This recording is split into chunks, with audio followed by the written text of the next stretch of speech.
All right, I am joined here now by Sarah Bettinger, site expert at NFL Mocks and Predominantly Orange, as well as co-host of Knights of Den. He also happens to be an avid Iowa Hawkeye fan, so pretty fitting that on tonight's episode, we're going to be talking about both the NFL draft and the Iowa Hawkeyes. Sarah, thank you so much for joining me today. I really appreciate it. I'm excited to have you on the podcast. I'm glad we could make it work between our two busy schedules, man. Man, it's my pleasure, Andrew. I mean, what are the odds? Denver Broncos, Iowa Hawkeyes, NFL draft, all these different common bonds that we have. I mean, that's pretty awesome. Yeah, I mean that is my three favorite types of sports between Iowa Hawkeyes, Denver Broncos, and NFL draft. I kind of live and breathe those three things, and so to combine them all into one show is pretty great. I love it. I absolutely love it. So how did you get started with, obviously NFL mocks and the NFL draft process and evaluating players? Kind of what was your end, and when did you kind of think this is something you kind of like doing? Man, it started way back when I was a kid.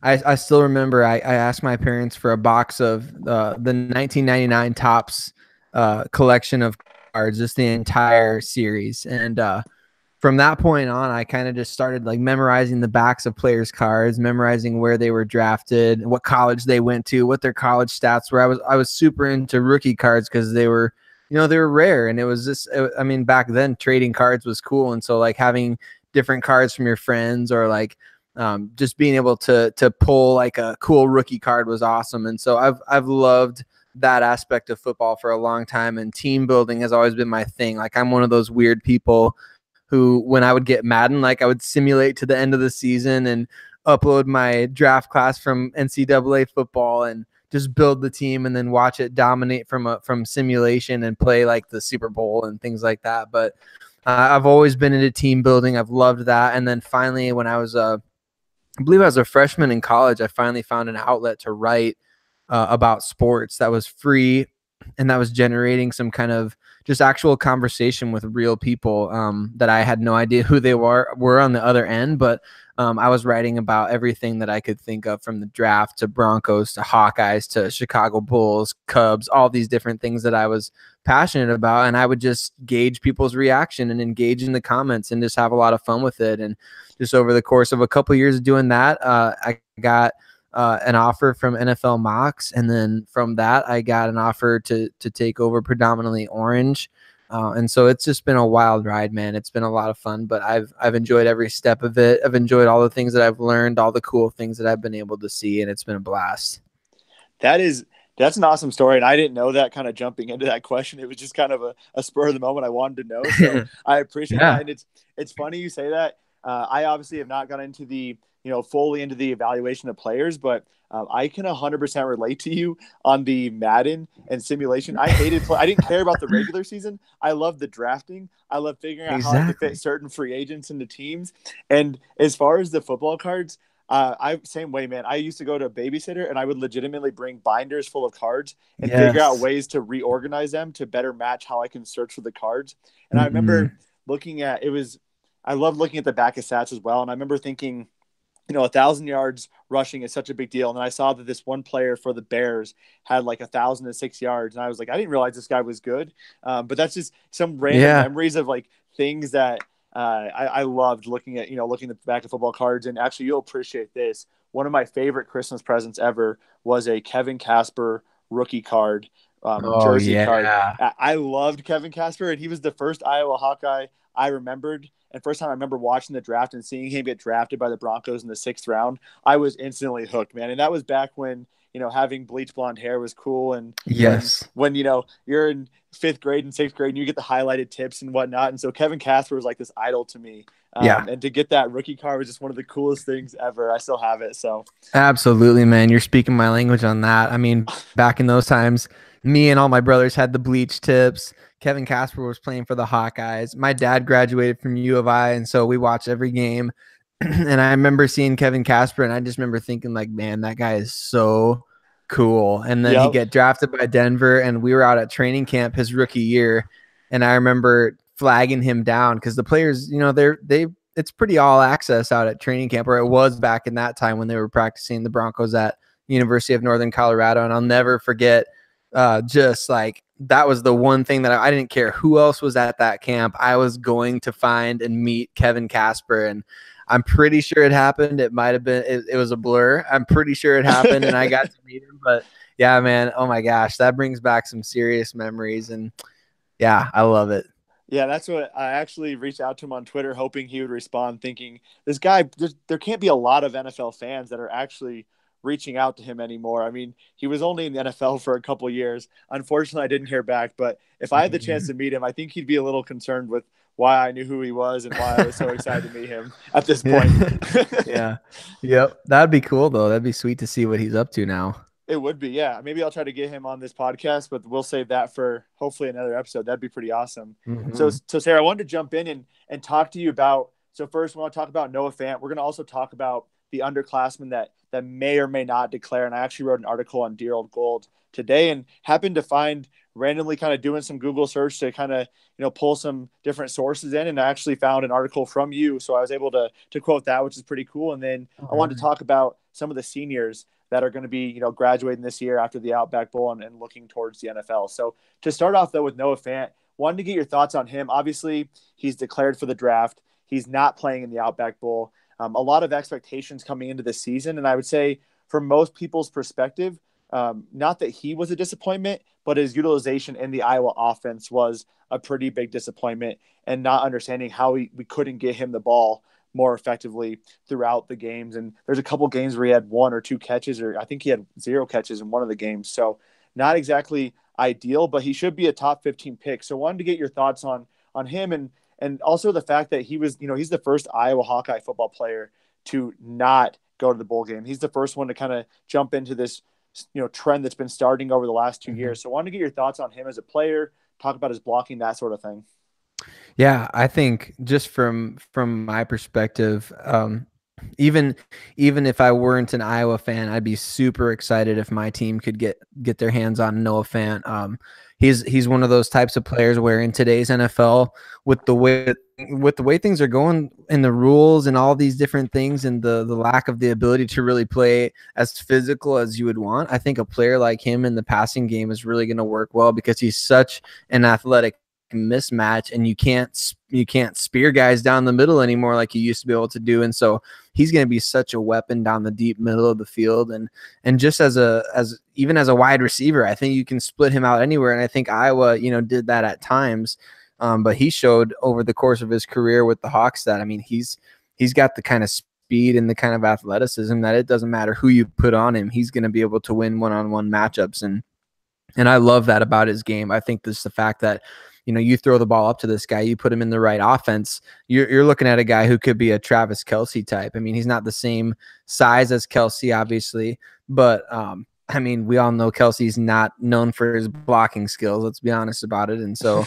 Noah Fant is, if he's not a great blocker, I think that there's a lot of teams right now that can use those 2 tight end sets and really excel with it. If they have to have a blocker out on the field at one time, or maybe you could put him out in the slot and just match him up on a linebacker or a smaller defensive back. I just think there's so many ways that you can move him around the field, and he's going to be a mismatch at the next level. And that's what I love about his game, especially in the red zone, the red area, where you're getting him those 50-50 opportunities and those chances where he can really use his quickness, and he can make defenders guess and guess wrong a lot of the times. I mean, 18 touchdowns over the past 2 years, and then 19 for his career. I mean, look at the touchdown percentage on his catches. I mean, what does he have? I think 70. I'm looking at it here right now. He has 78 career catches, 19 touchdowns, and that's a high rate. Yeah, it's great. I mean, 1 out of every 4 is essentially what that amounts to. And so if you got a guy who can catch a touchdown 1 out of every 4 passes thrown his way, even if it doesn't matter where you're at on the field. I guess Ohio State knows that all too well, right? So very good player. Excited about him, man. Yeah, and one thing I wanted to clarify too, I think with the blocking, personally, when I watched some of the games, especially against Nebraska, I feel like it's not that he's a willing blocker is what I want to say. I mean, I think there's potential for him to grow at the next level if given the right coaching and tutelage. Because I think one of the comparisons I like to make is kind of a Jimmy Graham type, where he can really be a big mismatch. Jimmy Graham in his prime, obviously, but the difference between Jimmy Graham, I feel like, is Graham doesn't engage or isn't willing to block, and basically he only comes in on passing downs. And I do feel like although Fant isn't the best blocker, he may have looked worse being next to Hawkinson and being compared to general Iowa tight ends. But I do feel like he's Yeah. at least willing and at least wants to engage. He's just not very technically sound with it. Yeah. Not unlike our own Jake Butt with the Denver Broncos. Yeah. You know, that's kind of how he was known coming out of Michigan, was unbelievable receiver and a willing blocker. I think that's the key for guys coming into the NFL. I mean, you're not going to get, not everybody's going to be an OJ Howard where he's an extension of the offensive line. But no, Fant, I mean, if you're willing to do it and you're willing to stick your body out there and make some plays in the running game, I mean, the NFL teams will find extra ways to get him out on the field if even that is the case. Absolutely. And what are your thoughts on, him deciding to not go to the Outback Bowl? I know there was a little bit of backlash. I know Kirk said Kirk, is very PC on a lot of things. He's very politically correct in how he speaks, and he tries not to, make a lot of things controversial, but he did say he wishes he would be with the team, but he fully supports the decision. Personally, I don't blame him for not going to the Outback Bowl. It's a chance to get injured. He's not really getting too involved in the offense late in the season. What are your thoughts on the situation? I completely agree with any of these guys who aren't playing in the college football playoff. I mean, if college football wants to eliminate this problem, I mean, and this could be, I mean, you could do a whole nother series of podcasts about this topic, but I mean, if college football wants to eliminate this issue where a lot of these talented underclassmen are basically, they're not abandoning their teams, but they're moving on to their professional dreams, before their season is over. If they want to eliminate that, they've got to add teams to the playoff system. That's simple as that. And Iowa, to me, showed over the course of this season that they're good enough to be what I would consider a college football playoff team. Not in terms of the Final Four, don't get me wrong, but I mean, just if you're putting together a tournament, Iowa looks like a team that could compete in a tournament. And the fact that they're not competing in the tournament is disappointing to me. And the fact that only 4 teams get to compete, I mean, it doesn't make any sense to me that Georgia's not competing. And so to circle back, I mean, I definitely don't blame any of these players who aren't in the college football playoff for sitting out these games. I mean, Christian McCaffrey did, Christian McCaffrey did it, and he ended up being a top 10 pick still. I mean, these guys, their draft status doesn't suffer because of it. In fact, looking back at Jake Butt's injury, to talk about him again, back against Florida State, I mean, he injured his ACL and ended up being a 5th-round pick instead of a 1st or 2nd-round pick. And so Noah Fant could look at this the exact same way and say, all right, I could go out and play this bowl game, which doesn't matter for anything really, and I could get injured, or I could maybe even have a great game. And what's the difference? What's the difference if I have a great game? Is my stock going to rise? But if I get injured, I'm going to lose potentially millions of dollars. And so I think that these guys are making actually the right decision. As a fan, I don't like it, but I think given the circumstances, given the fact there's only 4 playoff teams in college football, they're making the right call. I couldn't agree more. And I do agree. I think you could literally devote weeks to talking about how the college football playoff could be expanded and talking about how the Iowa Hawkeyes had the talent to be a top 8 team this year. And to be honest, with the schedule they had, they theoretically could have squeaked their way into the top 4. And believe me, that would have been a whole nother set of controversies with everyone else that doesn't believe in the Big Ten, in my personal opinion. But like I said, I think we could probably go on for days on that. The one thing I wanted to bring up, though, you talked about, not wanting to get injured and not wanting to potentially threaten your career. And I think, jumping to the underclassmen, that's where the situation with TJ Hawkinson, I think, gets really interesting. This guy has skyrocketed up draft boards this past season, and he really had a breakout year. Despite having, roughly 25 catches as a redshirt freshman, he wasn't expected to do much in the shadows of Noah Fant, but he broke out in a big way. Obviously, just was named the 2018 John Mackey Award winner for being the nation's best tight end. He won the Ozzie Newsome Best Tight End Award. He was first team All Big Ten. He had 46 catches for 717 yards. John Ledger, one of the top draft analysts for the Draft Network, has him rated as the 35th best prospect. Wanted to get your thoughts on Hawkinson and what he brings to the table, and whether or not you think he might actually declare based on some of that stuff with Noah Fant. Yeah, I think, I think he'd be really wise to declare for the draft right now. I mean, I hate to even say that because a sophomore at Iowa, has any sophomore at Iowa ever declared for the draft? I mean, that would be, I'd have to think about it for a long time. Yeah, it'd be historic. And but man, is he worth it. I mean, this guy, NFL teams would be chomping at the bit to get their hands on him. I mentioned OJ Howard earlier. This is a guy who I'm not going to say he reminds me of OJ Howard, but similar body type, similar skill set, great receiver, great blocker, does everything well. The first sophomore to ever win the Mackey Award. Just incredible what he did in such a short amount of time. It doesn't get any better than that. It doesn't get any better than that as a college football tight end. And for you as a future professional tight end, have got to think about it in that way. It doesn't get any better than that. So he there's nothing he can do to improve his stock, in my opinion. I think 35 is even too low considering the fact that he does everything well as a tight end. I would say from my perspective, he's a surefire first-round draft pick. And if he is selected on day 2, boy, some teams getting a real steal there, because guys like this who have that kind of athletic ability, I mean, 16 yards a catch almost, that's crazy from the tight end position. This is a guy who can really split the seam. He can make plays after the catch. And I just remember, this wasn't that long ago, obviously, but I remember in the Nebraska game, that 4th down play late in the game. Yep. Who did Kirk Ferentz and Brian Ferentz, who did they trust with the ball on that play?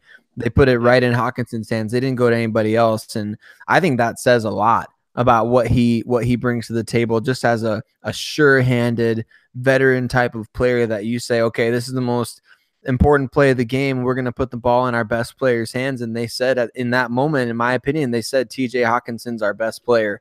And so I think he's going to be a good NFL player, and he's got to come out after this season. I don't know if that affects his bowl game status, though. We'll see. Yeah, it sounds like he does want to play in the bowl game, and I do agree. I mean, I can't imagine him coming back.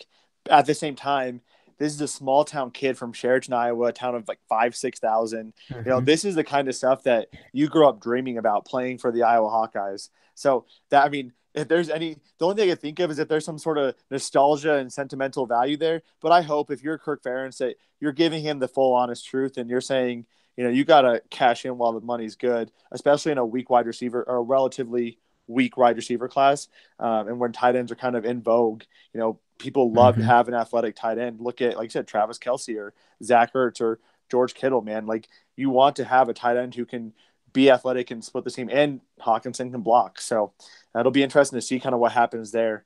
Another guy I'm kind of curious about, Anthony Nelson, probably the second most likely guy to potentially declare. You know, he was pretty high. He's been pretty highly rated throughout the course of the season. You know, he's a tall, athletic defensive end who can play the run in the pass. Wanted to get your thoughts on him. What does he kind of translate, you know, to the NFL? He has 9.5 sacks. Is he going to be one of those elite pass rushers? When I look at the size of him, I feel like he could really fit a 4-3 or a 3-4 too, even. So, yeah, you said it perfectly right there. He's scheme versatile. I did a lot of Iowa games last year for Pro Football Focus, and just basically my role was identifying which player was on the field, what position they were playing, and what they were doing on each play. And anytime Iowa went into their NASCAR package, Anthony Nelson was the guy that he moved outside, way to the outer edge. And I love that they did that with him, because it showed to me that they trusted his ability to bend around that edge quickly as a 6'7" player. Yeah. I mean, they trusted him to speed rush around the edge. But you can move him inside. You can do anything with him because he's so strong. He's got such great length. There's not really a specific type of offensive lineman that wants to deal with that. And so for him, having 20+ sacks over the past 3 seasons, a bunch of tackles for loss. This guy's just a playmaker, man. And so I believe he's a 4th-year junior, if I remember. You're correct. Right. Yep. He's a redshirt junior. Yeah. So that, to me, that makes a lot of sense for a guy like that to go ahead and you know, if the NFL draft committee comes back with a favorable review and says, hey, you're going to be picked in the top 3 rounds, to me, that would say to Anthony Nelson, go. Because I just remember all these different Iowa defensive ends through the years. And it's hard for me right now to even piece their names together. But I think of a guy like Brian Madison, who I thought was going to be such a great pro player. And then the pro scouts didn't end up liking him all that much. Or there's been a number of other guys that I thought, well, these guys are going to be great in the pros, because Iowa's got a tough defense, and they're coached by former NFL coaches, and that makes sense. NFL teams should want them, but I don't know. It just hasn't been the case. And so Anthony, even a guy like Mike Daniels, I mean, look at him. He was overlooked by NFL teams. And so now he's a superstar. But if Anthony Nelson's getting a positive and favorable review and it's a top 3, maybe even 4 rounds, I'd say cash in on that.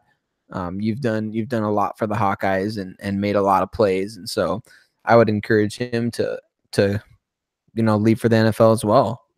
I couldn't agree more. And I think the other thing with him is, what are you going to prove in your last year? You've shown that you can rush the passer. You've shown that you can defend the run. I feel like his stock, similar to Hawkinson, isn't going to go up anymore. I mean, he is what he is. And I feel like what you get with Iowa football players, you get a very high floor and maybe not as high of a ceiling as some of your SEC type players who have less production. And in those cases, you're going back to school, but you're not improving your draft stock. So go out now, get while the getting's good is my thought on that. Absolutely. All right, jumping into the last 2 underclassmen, we have Imani Hooker and Nate Stanley. And we don't have to focus on these, probably Nate Stanley a little bit more. But Imani Hooker, I know he's looking to get get word back from the NFL Draft Advisory Board on where he could potentially be selected. We just won the Tatum Woodson Defensive Back of the Year award. But in every big board I've looked at, he's not on there. He's not on the top 100. He's not in the top 10 safeties or even top 10 corners if you want to look at him for whatever reason like that. I don't think he would translate as a corner, but he has shown in Iowa's defense he can be very versatile, and I think that's a very key thing that NFL teams need to realize. But wanted to get your thoughts on him. What are the chances that what round would he probably be selected at this point if he were to go out after his junior year? Well, I think first of all, I think you and I and all the rest of the Iowa Hawkeyes fans out there are really privileged to be able to be kind of the first on the scene with this guy, because if nobody out there is really ranking him in the draft rankings, Iowa fans are going to have a leg up and be able to say, oh yeah, I knew about that guy back when. Because Imani Hooker, to me, I've been talking about him with another Iowa Hawkeye / Denver Bronco fan, Nick Kendall, all year. We've been talking about this guy and personally for me, I view him as a Tyrann Mathieu type, where you could line him up in the nickel, maybe as a corner every now and again, but he's just a guy who makes plays all over the field, and he's a guy who can create turnovers. 6 interceptions over the past 2 years, 1 of them for a touchdown. He makes plays behind the line of scrimmage. He hits hard. He can break up passes and man coverage. He just does everything. He reads plays so well. It seems like he's always Johnny on the spot. I think that's the type of guy that really will ascend as more NFL draft analysts and experts watch tape on guys who declare, especially if he declares now. I think that there's a chance that people will say, oh, who's this Imani Hooker from Iowa? And then I can just picture a guy like Daniel Jeremiah of NFL Network turning on the tape and tweeting about how did we miss this guy all year long, because he makes plays everywhere and he's got good size. He's exactly what the NFL likes right now as far as that versatile defensive back, like a Tyrann Mathieu, who's doing extremely well for Houston right now. And just the way the NFL is going, I mean, you got to be able to create turnovers. And this is a guy who reads plays well and he creates turnovers. And I think that he translates to the NFL extremely well. So I would say, it's hard to put him, can you put him on the day 2 conversation? Because look at a guy like Desmond King, who had just this stellar career at Iowa. And he might as well have been undrafted the way the league overlooked such a great career with the Hawkeyes, a 5th round pick for the Chargers. And now he's balling out as one of their starting defensive backs. But that was a mistake by the NFL. And they made the same mistake with Micah Hyde. Just these guys are just naturally good football players who keep getting overlooked by the league. Even Josh Jackson, I felt like he should have been a 1st round pick, and he ended up going in the middle of the 2nd round to the Green Bay Packers. And so I don't know what it is about Iowa defensive backs that they keep getting overlooked, but these are good players. They translate to the league. And so maybe if they realize their mistake with those previous players, maybe Hooker has a chance to go on day 2, but I'd say he's probably a good, safe bet for early day 3. Absolutely. And you just said it right. I mean, I don't understand how they're getting overlooked, but I saw a good tweet from, I can't remember who it was, but they basically said, if the player can play, we need to stop overthinking this. And Desmond King can play. You can find things to be wrong. I think he ran a 4.5, 5.40. Josh Jackson, the concern was, can he turn his hips? I don't remember the Micah Hyde talk coming out about exactly what the concerns were there, but it's getting ridiculous. I mean, you got to look at the tape and see that these guys can play.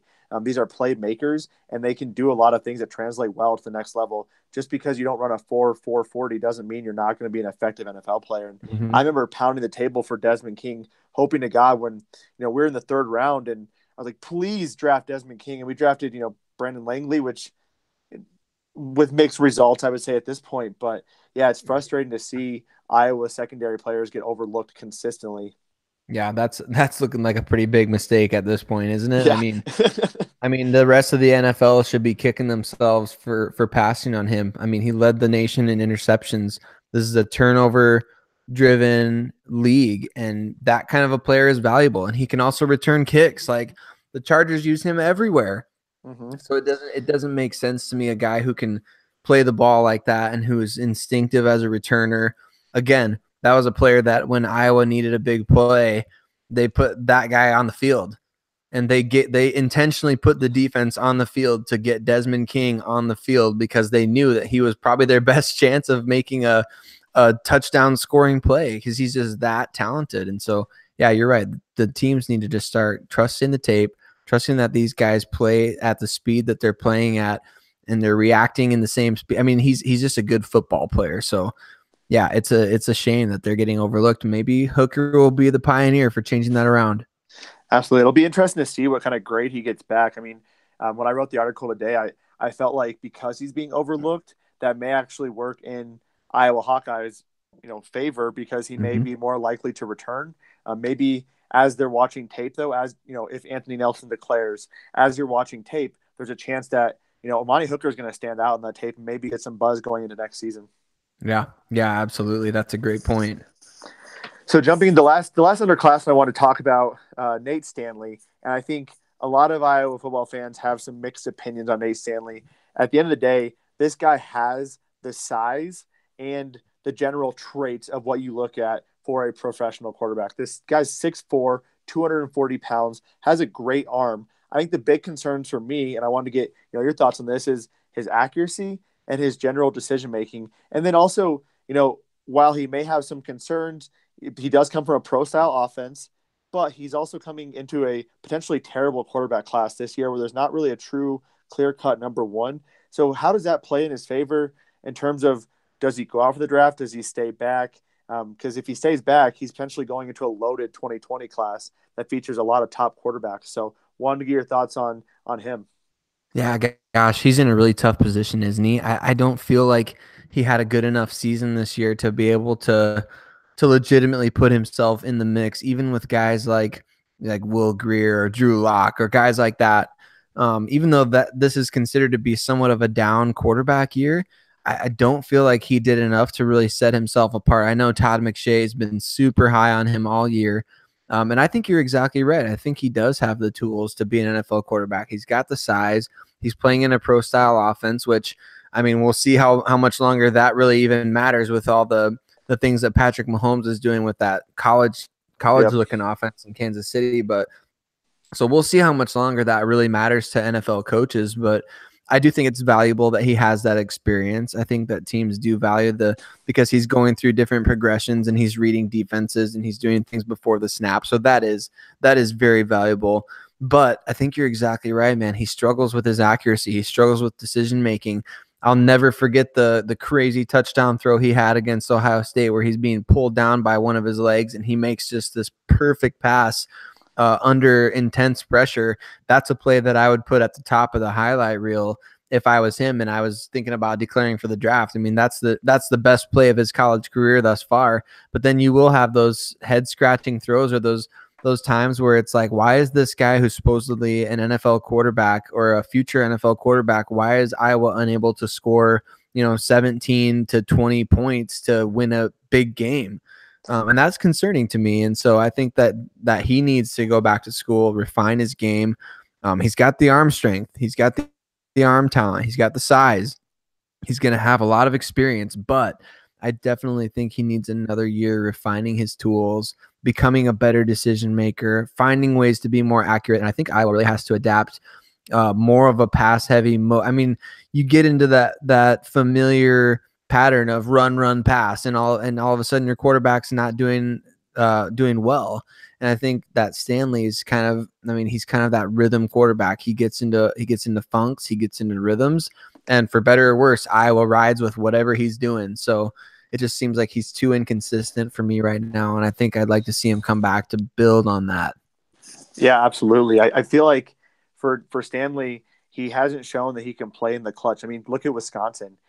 They had an opportunity to close that game out. He couldn't lead a game clinching drive. Mm-hmm. And even when they were down, he had the opportunity to bring them back through an interception.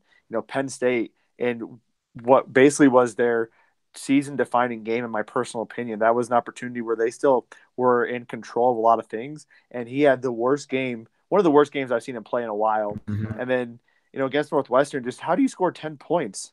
And the other thing I want to bring up is that it's frustrating to me because he's playing under Brian Ferentz, and Brian Ferentz learned under Bill Belichick. He's a disciple of Bill Belichick, and at times Brian Ferentz looks like a genius. His offense is running on, firing on all cylinders, and other times it's like, what are you doing? Why are you calling these plays? Why are you calling all these horizontal passes? You have, Noah Fant, you have TJ Hawkinson, you have Brandon Smith, who for some reason can pull out OBJ type catches on a consistent basis. And you have Amir Smith-Marset, who can run maybe a 4.3 40. And then you have a fantastic possession receiver, Nick Easley. What are we doing throwing horizontal passes? So part of that really frustrates me. And I'll be interested to see if he does return, how they evolve the offense in year 3 for Stanley. Yeah, I think you're right about that. They've got to find some way to adapt to modern day college football. I mean, there's no reason with the players that they had this year that they shouldn't have been dominating offensively. It's even in those games where they played good defenses in the Big Ten. There should have been times where it's just like, all right, we know we can go get a touchdown or at least a field goal by running these specific plays where just people can't stop Fant and Hawkinson at one time. And so, yeah, I think that they need to do a better job of scheming, but that is on Ferentz. I mean, he's got to figure that out. There's times that they looked like the Iowa of 10 years ago that was just maddening, just basically might as well have punted on third down, So yeah, I 100% agree with that. Well, all right, man. Well, thank you for kind of jumping through the underclassmen. Quickly wanted to go through the seniors, and we talked about this a little bit before the show started, but it feels like there's not a ton of standout seniors in the sense of high, day 1 or day 2 picks, but a lot of players who could be on the roster bubble, could be a UDFA, a priority UDFA, and that kind of thing. And we've seen, obviously, as Broncos fans, I don't think we have a Phillip Lindsay on our hands by any means. But what kind of the point I was getting at is there's still a lot of potential and still a lot of respectability that can come with being a priority UDFA. You can make a big impact on an NFL roster. And so just wanted to quickly run through a few of these guys. Parker Hesse, honorable mention all 10 or all Big Ten, and really the kind of, I feel like, the heart and soul of the Iowa defense. But he is not exactly the right size. I wouldn't say he has most athleticism. Where do you see him fitting at in the NFL? I think he's going to definitely have to carve out a role on special teams and then find ways to make an impact wherever he's at on the defensive line. One thing that I noticed last year doing some of those games for PFF was he lined up at the nose tackle in the NASCAR package. And that was interesting to me because he was often probably Iowa's smallest defensive lineman. Mm-hmm. And so I found that interesting that he was able to play that position and use his quickness. Consistent production from him. I think as a special teams guy, he's going to have to prove that he can play in that regard, and he's going to have to prove himself. He's going to have to figure out a way to make sure that he has one really identifiable trait. Guys who can play special teams and maybe have one really identifiable trait can make it in the NFL, but otherwise it's going to be tough sledding for sure. Yeah. So I'm kind of jumping across the line. We're going to look at Matt Nelson and Sam Brinks. And Matt Nelson, I think his size is really interesting because he's so freaking tall. He's 6'8". He weighs 296 pounds. To me, that's a little bit undersized. I was thinking maybe he, be kind of a fit. And he came in as kind of an edge player and moved inside to accommodate some other players. But do you think it'd be wise for him, or maybe a 3-4 team can maybe put him at the edge, kind of like a Derek Wolfe style, big, tall, can kind of play both the run and the pass? What are your thoughts on Matt Nelson? Yeah, I think he's an interesting type of guy. He's got such great size, and I think you look a couple years back at the production that he had on that really good 2016 defense, where he was playing, like you said, more on the edge. I think that's where he fits, is kind of at that five technique spot where he can maybe get a little bull rush in every now and again, but he can sit back. Kind of like what Adam Gotsis does for Denver. You know, if he can't get a rush on, he's going to stick his hand up, and it's going to be hard to throw it past his hand because he's so humongous. And Yeah. that's what I think he brings to the table, is just that great length, well coached, does a good job of getting his hand in the throwing lanes, and he can make those plays behind the line of scrimmage too. He can get some leverage, and he can play with power. So I think he's an interesting late round undrafted type of five technique in a 3-4 defense who can slide in if need be on pass packages. Yeah, I feel like he could be one of those guys where, everyone looks at him and thinks he could be good. They take a 6th, 7th round flyer on him, and long behold, he's starting on a defense that understands how to utilize his skill set appropriately. Yeah. So, yep. Kind of moving down the line again, the last senior starter, Sam Brinks. This guy, I think, for me personally, just from watching him, he's obviously, I would say, arguably the worst defensive lineman starting for the Broncos, or not the Broncos, the Hawkeyes. Pretty easy to kind of see that. He's 6'5", 275 pounds, playing the defensive tackle position. What are your thoughts on him? To me, he kind of seems like a training camp roster spot type of player. Yeah, I think that's exactly right. A guy like that's going to have a big performance at the pro day. He probably won't get invited to the scouting combine. So he's going to have to perform really well at the pro day and show scouts that that he can run the drills extremely well, that he knows exactly what he's supposed to do at all times, and then just trust his tape. I mean, if he's not coming up with these big plays, he's not racking up the stats. He's got to trust that his tape shows, hey, I can do a lot of different things for your team. So, but I agree with you. I think he's probably facing the toughest road to the league. Yeah. So moving to the other side of the trenches, we have Ross Reynolds and Keegan Render, both first year starters on the offensive line. And Ross Reynolds was named second team All Big Ten. Keegan Render was named third team All Big Ten. These kind of guys, they're not getting as much hype as, Alaric Jackson or Tristan Wirfs, who, potentially could be first, second round picks in the next year or two. But these guys have the mark of an Iowa offensive lineman, in my opinion. The kind of guys who they get drafted in the 6th, 7th round, or they're a UDFA, and they come in and they start right away, kind of like an Austin Blythe type of player. So wanted to get your thoughts on those two guys. I obviously I don't have the full ability yet to scout offensive linemen. So want to get your thoughts on what they bring to the table as offensive linemen. Yeah, I think with Iowa's offensive scheme, it's interesting to evaluate the linemen because they almost always do their jobs extremely well. And the other thing about Iowa is that it seems like they're just like a factory of just cranking out these guys who come into college at like 230 pounds, and then all of a sudden they're 315 pounds and they're going to the NFL. It's like, what did they eat over the last 3 or 4 years that got them up to that weight? But they seem to always be able to put on really good weight.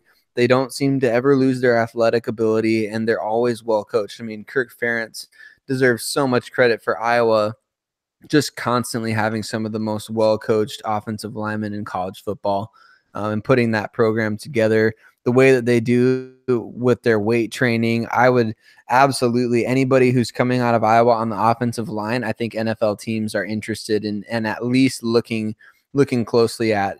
James Daniels having such great success for the Chicago Bears early. Now, obviously, he's a very, very special talent, but I think Iowa they're just consistently putting talented offensive linemen out because they're so well coached. They get these guys a lot of experience, and they're playing a high level of competition. And so they've got good tape out there, these guys do. So I'd be interested to see if even a late round situation, look at Austin Blythe. He's taken advantage of being a later round guy. And so I think that these guys could do something similar.